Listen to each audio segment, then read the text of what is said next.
He's breaking news up front. I actually broke this to Jay during the pre-show.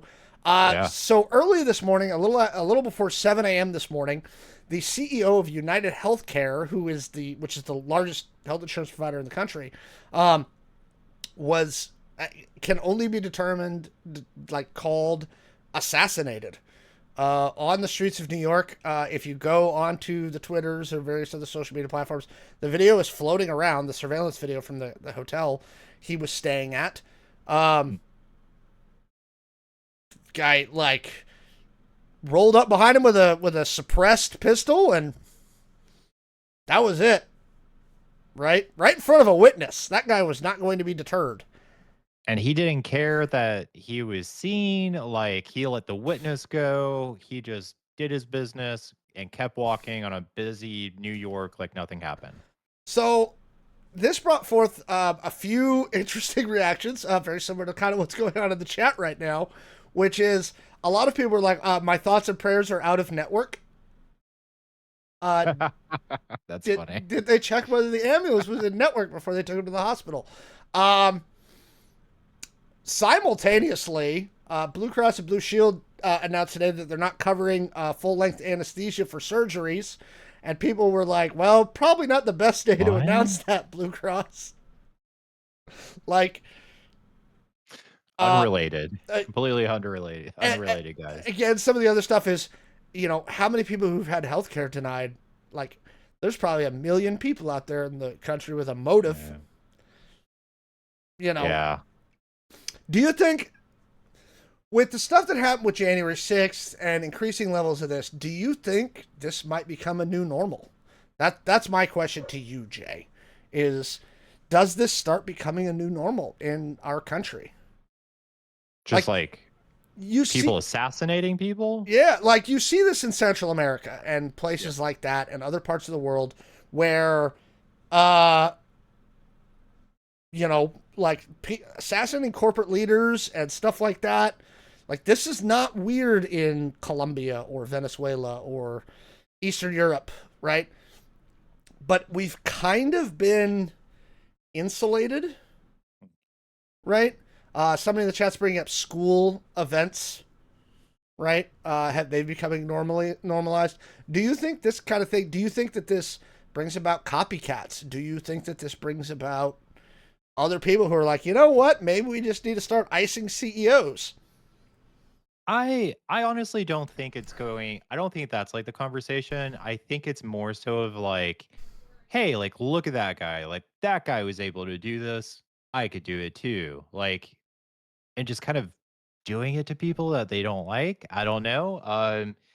This does seem, I mean, I don't know. I don't want to say like someone hired a hitman, right? But like,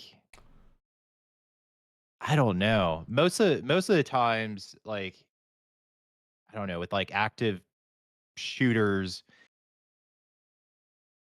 I always feel like it was like, well, that could have been way worse, but they weren't like super knowledgeable or whatever. This one though was like very well executed. I don't really know. I don't know. What do you think? Is this going to be the new norm? I worry that it is. I worry that it is. So for those that don't know in the chat, and some people who may not, prior to me opening my game store, and then now that I've left my game store, my business is actually corporate security. This is what I do. Um, Oh, yeah. Interestingly enough, my boss flew in today for this event we were going to. We were discussing this both before and after the event at dinner, and a couple of things strike me as odd here. One, CEOs of this caliber, of this size of a company, typically do not move without an executive protection team, right? It's Wait, is this going to turn into a plug for your company? no. Um, I'm sure we'll be getting phone calls. Mm. And we'll get to that in a second. These guys usually don't move without executive protection teams. They just don't, right? Because if you're a CEO, especially for somebody like a Bezos or a Gates, first off, there's just straight up crazy people out there. There was a guy who believed that Bezos owed him $40 and was hunting him. Like there's just goofball wacko people out there. So these guys usually don't move out. So the fact that he was on a street in Manhattan at 7 a.m. by himself was weird, right? That's odd. And it's odd that they don't have an EP team with him. They could have cut the EP team because they didn't think that the threat level was high and they didn't want to pay for it, right? You know, Yeah. so it's possible because security is not cheap, especially EP security. It's just not. It's not inexpensive. All that to say as well, I guarantee you there are a lot of companies out there all day today that have been calling their security vendors, going, "We might need to increase security for a while." So, since you're like the expert in this, do you think this shooter monitored this guy and then realized that this guy had a pattern where, like, okay, every, I don't know, No, Wednesday at 7 a.m., he's unprotected? no. There was a shareholder meeting for UHC in New Mm, York today. All that okay. stuff's public information. Figuring out which hotel he was probably staying at takes a little bit of work.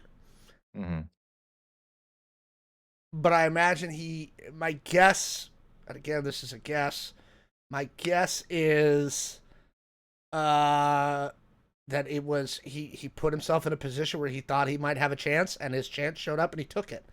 Um, Yeah. Sounds like something there actually was a Law and Order episode, except and I love me some Law and Order. My wife knows this. All right, like bum bum. All right, like it was my official business travel show for a long time because it was always Wow. playing on TNT.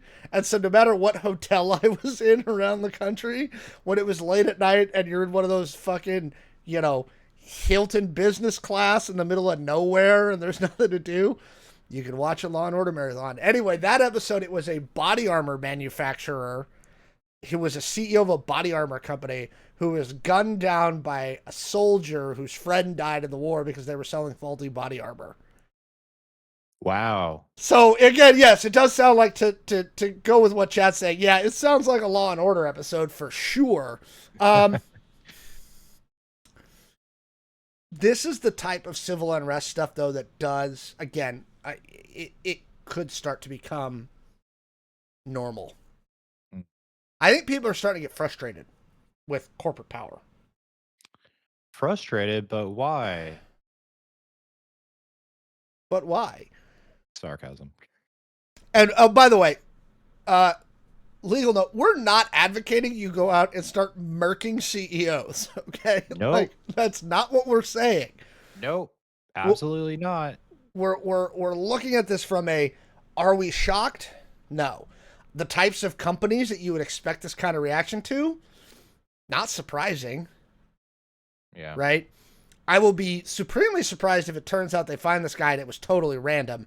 Again, based on the video, he had a target, right? Yeah. Like Jay said, you could see in the video, there's somebody standing like what, 6 feet to his right? Just a Yeah. bystander? Like, just standing there, and he was like, did not care. Guns out, bam, right?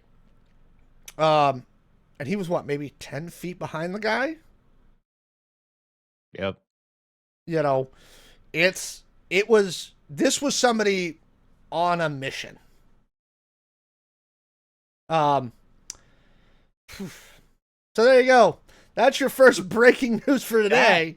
That's what we opened with. And to be fair, I put down a lovely topic for Alex, and it was titled "Is Poop Real?" And he deleted that and was like, "We're gonna open with this assassination." Oh man. Again, he's an insurance CEO. People don't Yeah. like insurance companies. Chat's talking about you should cracked if you're Yeah. gonna gun down him. I don't know. Somebody in the chat loves this topic though, so I'm glad you guys enjoy it. But let us know what you think down in the comments below. That was a heck of a start to the day news wise. I was like, holy smokes, what are we doing, folks? There you go. Also, just a thought, maybe we could do something about the guns. What do you mean? Just No, we can't do. just What? a thought. The Yeah. guns never killed anyone. Yeah. It's the people. Chats once again bring up the internet responded with a lot of sarcasm. Yeah, they're not getting a lot of sympathy, or empathy in this case. Oh, God. They're not. So The internet reaction has mostly been, which I actually, again, from a security and a threat perspective, that's actually telling as well. Right? If you want to look at it from a threat assessment perspective, and I've done a lot of threat assessments, the idea that this guy had been getting threats, enough threats to where his wife knew about it, where he'd talked to her about it. And the fact that the reaction from the general public has just been kind of blasé, right? Very like, as chat's bringing up, a lot of comments about, was it a pre-existing condition? Was he out of network? That's kind of the reaction that the public's getting. And so when you're seeing what can only be shown, and again, this is why I asked whether this becomes the new normal, because anybody else who's considering something like this or doing something like this, when the reaction of the general public is basically, does that start to become a new normal in a way that we haven't really seen in this country before? Do you think in like 2 years this is going to be made into like a Mark Wahlberg movie at all? No, not Mark Wahlberg. I'll be very curious to see how long it takes and whether they actually catch the guy. Yeah. There you go. All right. That was that. So let us know down in the comments what you guys think, and we'll move on to our next topic.